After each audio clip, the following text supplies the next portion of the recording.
Welcome to the Emotional Eating Unwrapped podcast. I'm your host, Alana Kessler, a registered dietitian who's cracked the code to weight loss without the guilt.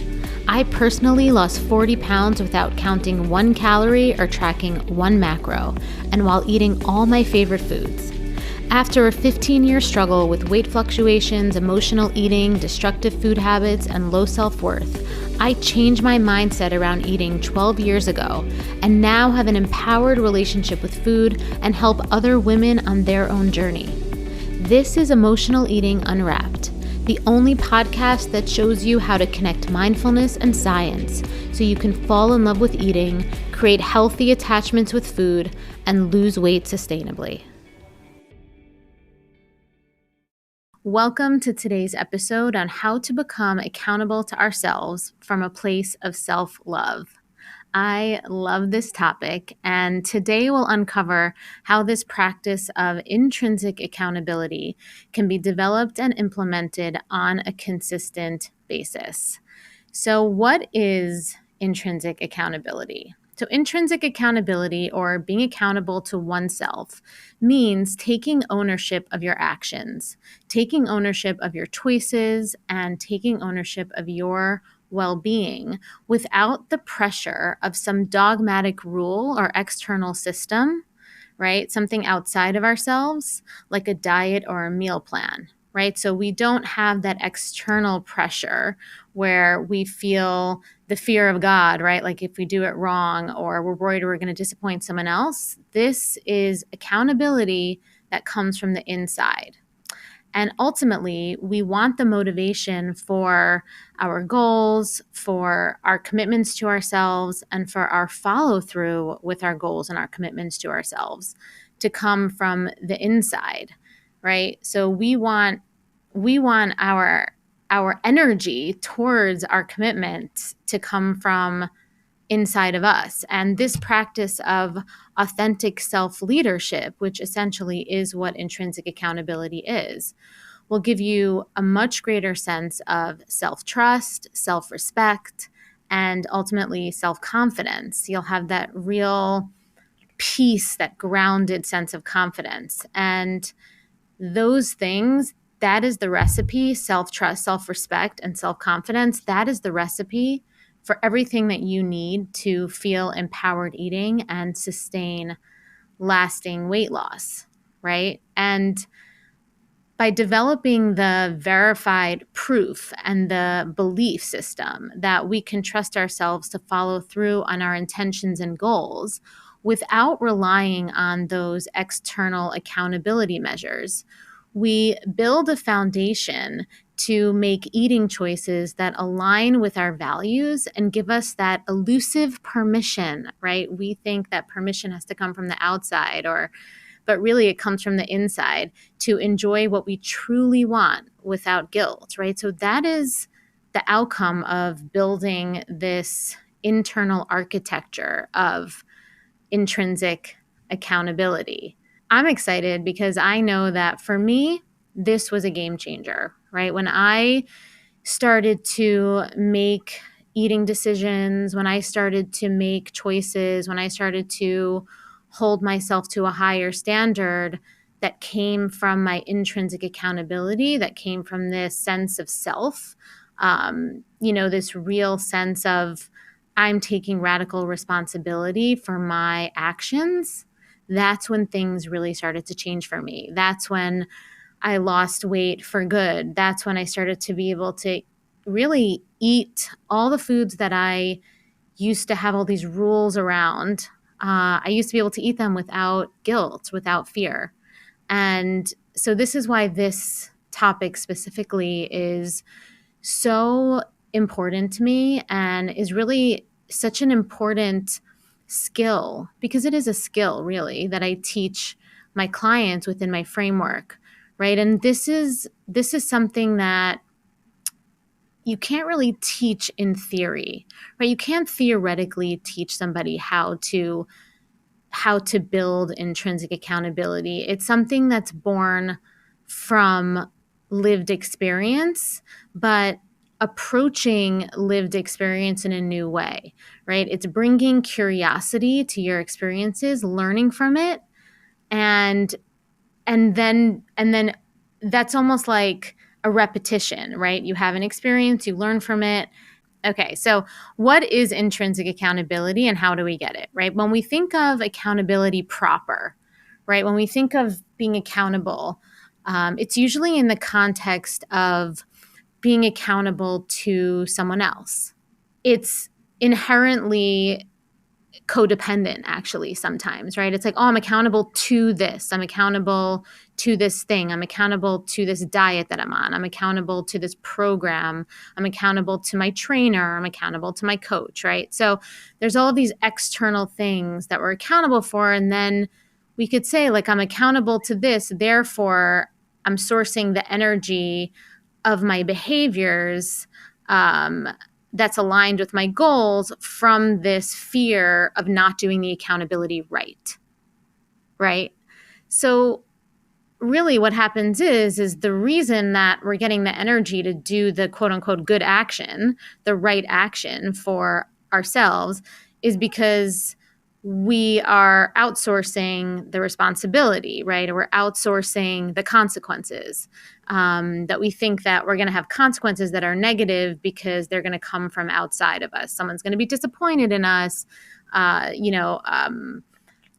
going to be embarrassed, or I'm not going to do it right? So there are these external things that are giving us that energy to follow through.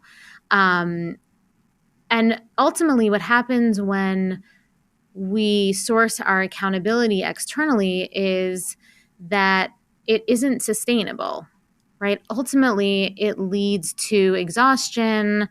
It starts to feel like an obligation. We start to feel suffocated.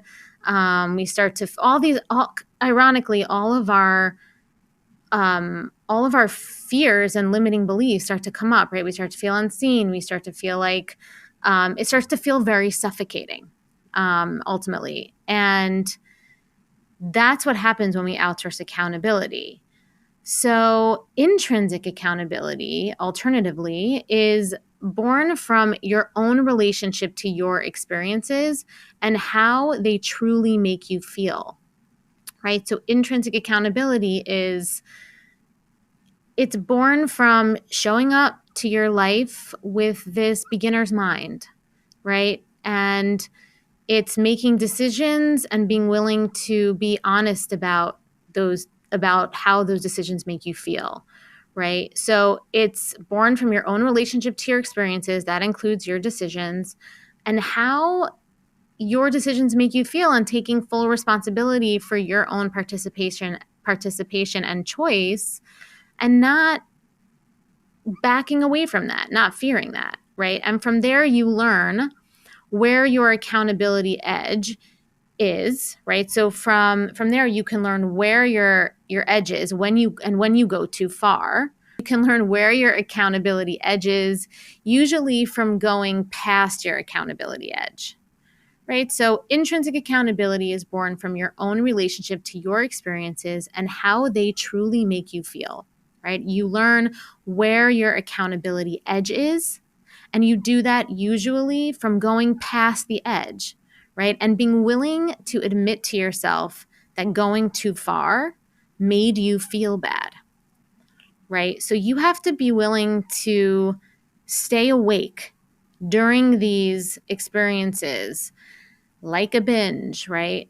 Like an overeating session, right? Like a mindless eating session. You have to be willing to say, oh, okay, like this happened, I did this, and now I feel bad, right? Because the willingness to be honest and sit with the bad feeling is the foundation of intrinsic accountability, and it's exactly what we're trying to avoid, right?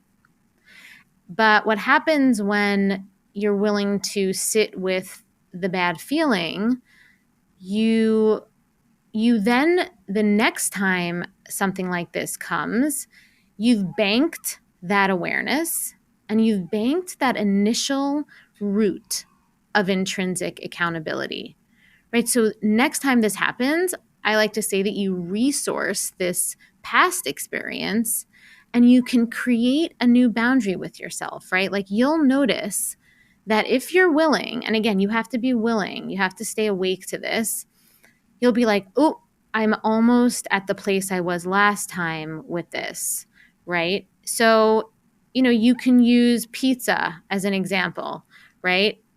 Pizza is not bad. Pizza's fine, right? We could think pizza's bad when we go past our edge. We could be like, oh man, I have no control over pizza. But that's really not true.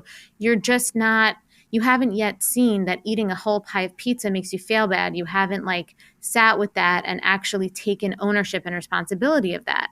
Now, how to create intrinsic accountability is that next time that you're sitting with a pie of pizza, it's not just being like, oh my God, I can never have pizza again. Like, I guess I just can't be around pizza. Pizza is just my trigger. Like, I just can't do it. No, that's not how we heal emotional eating. That's not how we create a life with food that is loving, that is adventurous, that makes us feel free, right? That's not what we do. What we do is we eat the pizza again. And this time, as we're getting close to that place where we went overboard last time, we draw on our intrinsic accountability and we say no, right? And we're like, nope, I'm stopping here, right? And the no isn't from like I was told that I can only have 2 slices of pizza in my diet or 1 slice of pizza. And the macros and the calories, like it's not that. It's coming from your intrinsic accountability, right? Because you are now more deeply connected to your feelings, values, and experiences as a holistic ecosystem, right? And you're holding yourself to a higher standard, right? So all of these things are now working together, right? You're connected to your feelings, you're taking responsibility for your behavior with food, right? You are making a choice and you're being with that choice, right? You're noticing how you feel and you're staying awake to the experience of eating, right? So and then when you get to that place where perhaps, it might you might go overboard, you then say like, oh, I went overboard before in the past and I'm not going to do that now. And that is it. And the more that you do that, the less weird it is, right? Because in the beginning, I'll tell you it is weird, right? It is hard. I'm not going to say it's not hard. It is hard to put the boundary on yourself. It is much easier to outsource the accountability, outsource the boundary with a diet, a calorie limit, a meal plan. Oh, this doesn't fit. Someone told me it doesn't fit. This program, it says it doesn't fit or something, right? It's easier to do that because we don't have to deal with all like the messiness inside with all the, the brain is very loud in the beginning when it comes to this because we're not in touch with our feelings yet. We haven't developed that relationship with our feelings where it's loud enough where we're like, okay, yes, I can listen to this part of myself. This is going overboard and feel like it's the right thing to do, right? When we first start, it's not trained up, that listening to our inner feelings, our inner voice.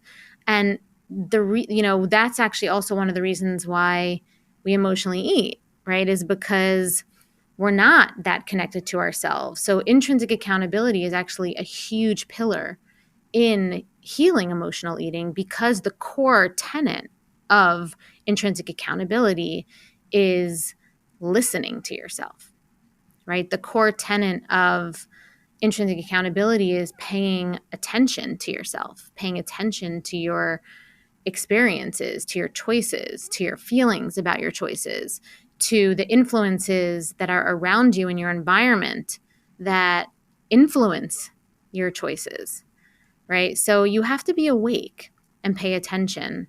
And when you do that, it gives you a lot of insight into your feelings. And we're not so caught up in our brain anymore. Like, is this right? Is this the wrong decision? oh, am I depriving myself? Is this a diet? Oh, but I should be on this diet, right? Like we get kind of out of that heady thing, right? We're out of that, that headiness, the brain going a mile a minute, and we just get into our feelings. And when we get into our feelings, it's much simpler, right? It's much simpler.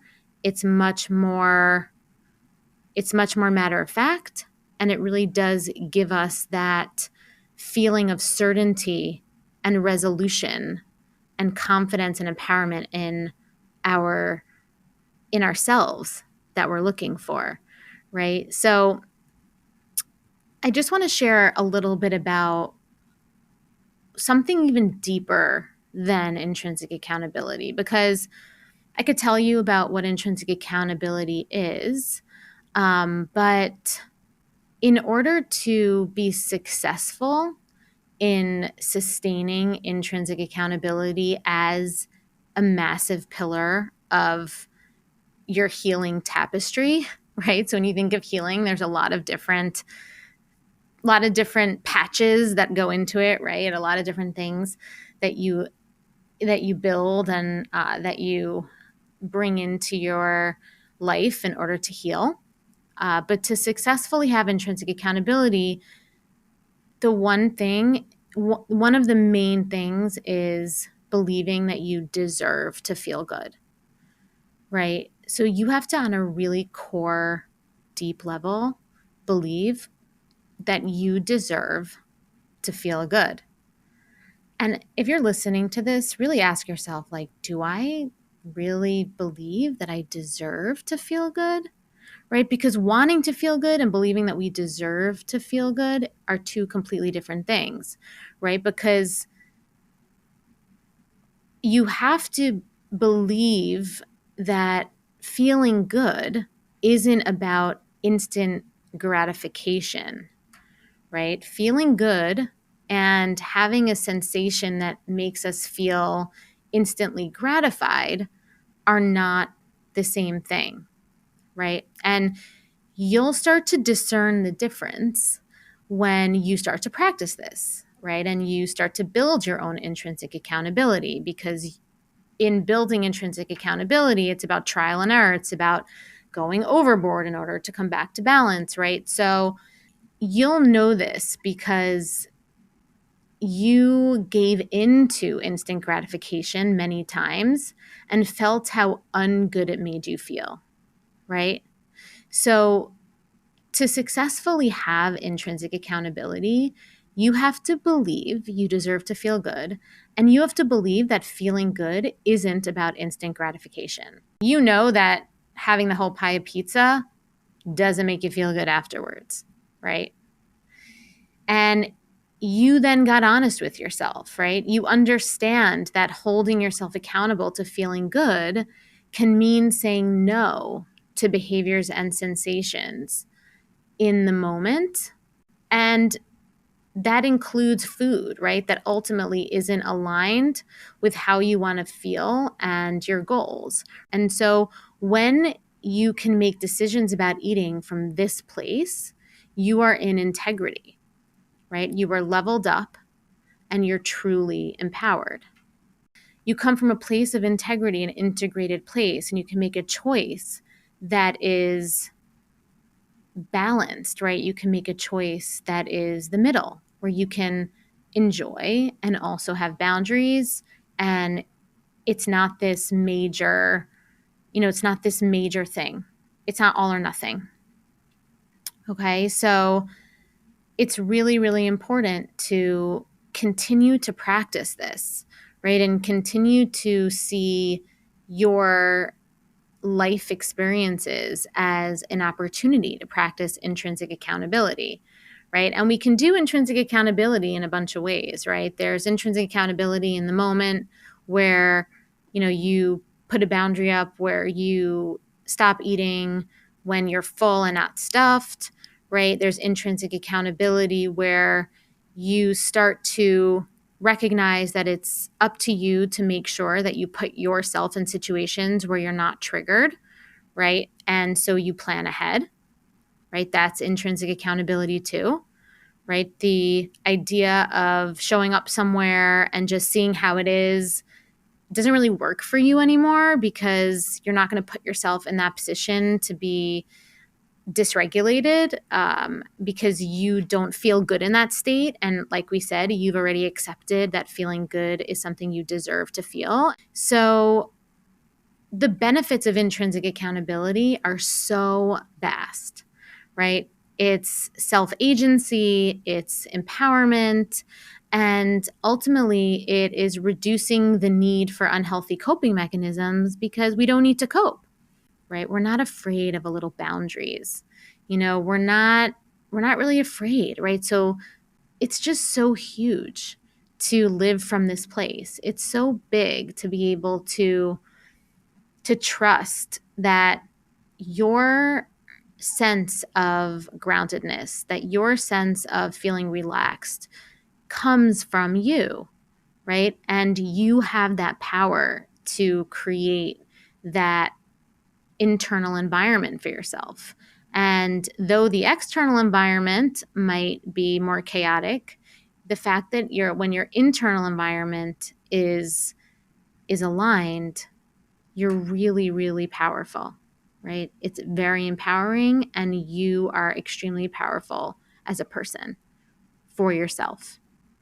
Okay. So, one of the biggest things that I want to talk about of how to not only continue to get intrinsic accountability, but to bank it, right? And continue to bank it so that it becomes stronger in your nervous system than anything else is to savor, right? So savoring tracking is about tracking your progress, meaning paying attention and celebrating small wins, right? So an example would be, I'll keep going back to that pizza example, but it's actually giving yourself that pat on the back when you recognize that you're about to go overboard again, or, you know, when you're, yeah,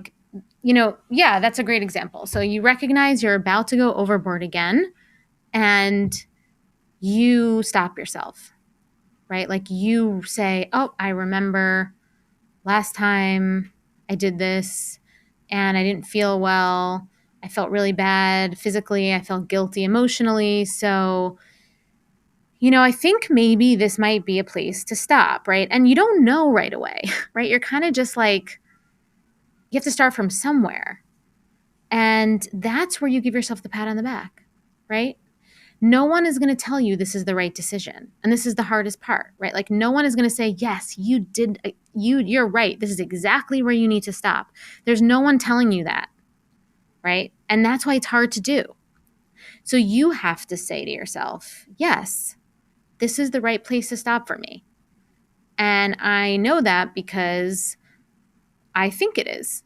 And so I'm going to stop and I'm going to savor the fact that I feel really good in this moment, or I feel satisfied. I don't feel overstuffed.